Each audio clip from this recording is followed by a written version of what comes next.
چاہے جیسے بھی کرے، گھر میں بیٹھ کر، بچوں میں بیٹھ کر حضور کے تذکرے کرے، یہ بھی حضور کی ولادت پر خوشی منانا ہے۔ کسی کو خوشی سے چند لقمے کھلا دے، کسی کو خوشی سے ایک کپ چائے کا پلا دے۔ دوست ہے نا، آپس میں چائے پیتے رہتے ہیں نا، بیٹھتے ہیں، جا کے ہوٹل پر بیٹھ گئے، چائے پی لی، چند دوستوں کو اکٹھا کیا، جا کر ہوٹل پہ بیٹھے، چائے پی، اور ان سے کہا کہ یار میرے محبوب تشریف لائے ہیں، اس خوشی میں چائے پلا رہا ہوں۔ یہ بھی میلاد مصطفیٰ ہے۔ کسی کو گھر بلا کر کھانا کھلا دیا، کسی کی دعوت کر لی، کسی کو کچھ دے دیا خوشی کے اندر، اور کہا کہ یہ میرے حضور آئے ہیں اس لیے دے رہا ہوں، یہ بھی میلاد ہے۔ یہ نہیں کہ بہت بڑی محفل سجا کے، اتنا پیسہ لگا کے، 1,00,000 1,50,000 لگا کے، 2,00,000 لگا کے پھر ہی میلاد ہے، نہیں۔ خوشی سے حضور کی آمد کی خوشی پر 1 روپیہ خرچ کرنا بھی میلاد ہے۔ اور میں آپ کو چلتے چلتے ضمناً ایک بات عرض کرتا چلوں، حضرت شاہ عبدالحق محدث دہلوی رحمۃ اللہ تعالی علیہ، آپ کے والد محترم حضرت شاہ عبدالرحیم محدث دہلوی رحمۃ اللہ تعالی علیہ، آپ فرماتے ہیں کہ ایک مرتبہ میں حضور کا میلاد ہر ماہ منایا کرتا تھا۔ ایک مرتبہ ایسا ہوا کہ پیسے تھوڑے کم تھے، تو مطلب کہ لنگر کا زیادہ اہتمام نہیں کر سکتا تھا۔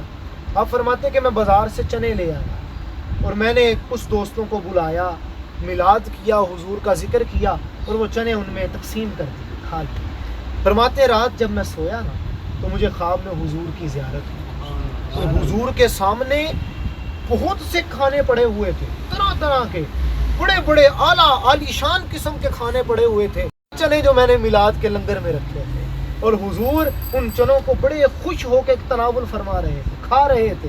عزیزان محترم، عشق کے ساتھ اگر 1 روپیہ بھی خرچ کرو گے نا، تو حضور بڑا ہی خوش ہوں گے، بڑے ہی راضی ہوں گے۔ تو آج عہد کیجئے، ہم میں جتنی بھی سقط ہوگی، ہم حضور کی آمد پہ خوشیاں ضرور منائیں انشاءاللہ، جیسے بھی کریں، چاہے 1 روپیہ ہی خرچ کیوں نہ کریں، لیکن خوشی ضرور منائیں۔ یہ خوشی منانا ہی صحیح معنوں میں ہمارے انسان ہونے کی دلیل ہے، اور ہمارے امت مصطفیٰ ہونے کی دلیل ہے، کہ ہم حضور کے میلاد کی آمد، حضور کی آمد پر اور حضور کے میلاد پر ڈھیروں خوشیاں مناتے چلے جائیں، اور ہر ایک کو سینے سے لگاتے چلے جائیں حضور کی خوشی میں۔ اللہ پاک ہم سب کو عمل کی توفیق عطا فرمائے، اور مصطفیٰ کی آمد کا صدقہ اللہ پاک ہم سب کے گھروں کو خوشیوں سے مالا مال فرمائے۔ وآخر دعوانا ان الحمدللہ۔ جڑا مومن ہے نا، وہ ٹکانہ ہے کہ جنت الفردوس دے وچ۔ مومن دیاں نشانیاں کی نے بھائی، ساڈے کہڑا کہڑا مومن ہے، وہ 6 نشانیاں اللہ پاک نے دسیاں کہ جس وہ 6 خوبیاں ہون گیاں، وہ مومن ہے، وہ ٹکانہ جنت الفردوس دے وچ۔ تو پہلی خوبی یہ ہوئے کہ وہ نماز خشوع خضوع دے نال ادا کرتا ہوئے، نمبر 1۔ یہ جو میں 6 دسنا گا، یہ تفصیل جڑے نے حضرت صاحب اگلے پیر انشاءاللہ تعالی تانوں ترتیب دے نال تفصیل دے نال پھر بیان کرن گے، نالے پتہ لگے بھائی یہ ساڈا موضوع ہویا کرنا۔ پہلی خوبی مومن دے وچ ہوگا کہ نماز جڑی پڑھے خشوع خضوع دے نال پڑھے۔ نمبر 2، امانت چ خیانت نہ کرتا ہوئے، کسی نے امانت دی ہے خیانت نہ کرے۔ نمبر 3، وعدے دا پکا ہوئے، وعدہ خلافی نہ کرتا ہو۔ نمبر 4، اپنی شرمگاہ کی حفاظت کرتا ہو۔ نمبر 5، اپنے نماز دی حفاظت بھی کرتا ہوئے، یہ تفصیل دسن گے بعد۔ نمبر 6، اگر کسی دے نال کوئی معاملہ غلط ہو جاوے، ہو ہی جاتا تو انہوں اٹ دا جواب پتھر نال نہ دے۔ اگر کسی نے کیا ہے نا، کوئی گل سخت کر دیتی ہے، وہ یہ نہ کوئی میں تینوں اٹ دا جواب پتھر نہ دینا، نہیں، انہوں نرم لہجے نہ گل کرے، نہیں۔ یہ جس بندے 6 خوبیاں ہون گیا وہ مومن ہے۔ یہ اسی ہوں اپنے سارے نے حساب کرنا ہے کہ ساڈے چ آیا یہ خوبیاں ہے، اگر نہیں تو یہ ترجمہ ہے گا۔ یہ تفصیل دے نال جڑا نا اگلے پیر انشاءاللہ تعالی یہ تہاڈے کول نا ایک موضوع آ گیا، اس تے نا تفصیلی روشنی پانی۔ خشوع خضوع کنوں کہندے نے، وعدہ خلافی کنوں کہندے نے، امانت خیانت کنوں کہندے نے۔ اس ذرا ٹائم ہن تھوڑا ہوندا، جے گل شروع کر لئیے نا پھر 10 منٹ لگ جانے نے،